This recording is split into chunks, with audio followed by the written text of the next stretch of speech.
Ever seen a camper so British, it could probably sing Hey Jude better than you?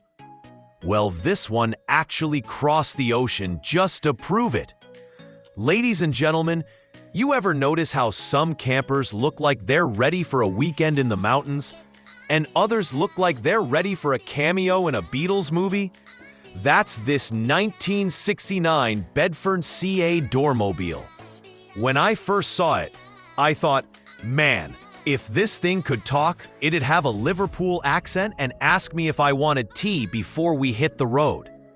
Before I dive in, make sure you subscribe to Camp Avto so you don't miss my next deep dive into strange, beautiful, and sometimes hilariously impractical vehicles. Hit that button because I believe every garage deserves at least one vehicle that makes your neighbors say, "What is that?" Now, the Dormobile here isn't just any rusty relic.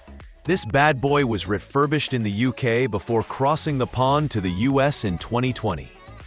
It's wearing a flashy red coat with white trim, like a British schoolboy who got lost on the way to class and ended up in Connecticut.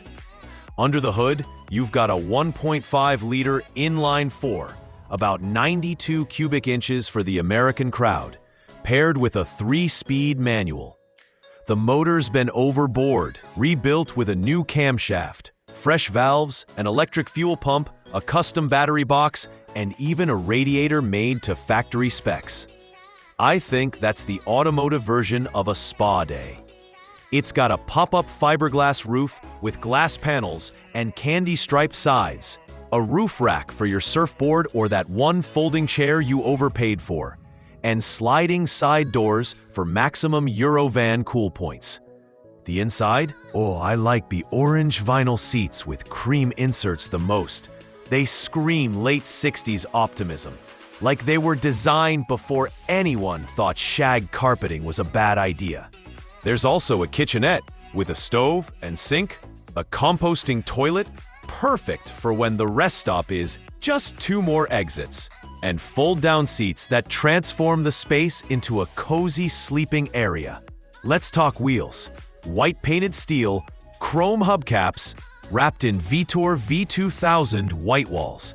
Braking's handled by 4-wheel drums, so plan your stops like you're flying a cargo plane. Suspension is an independent coil spring setup in the front, live axle and leaf springs in the rear. Top speed? The speedometer says 90 miles per hour, but I think if you hit 70, you're already in letter to your insurance company territory. Now, price-wise, you'd expect something this unique to run you more than your first apartment. And you'd be right. On the current collector's market, a Dormobile in this condition could fetch somewhere around $28,000 USD, 25,500 euros, depending on whether the buyer values charm over horsepower. And I believe, if you roll up to a campsite in this, you're not just camping, you're hosting an event. A buddy of mine once borrowed my old VW van for a fishing trip and came back with more mosquito bites than fish. If I'd had this Bedford back then, I think he'd still be parked by the lake, making tea in the kitchenette and waving at passersby like the mayor.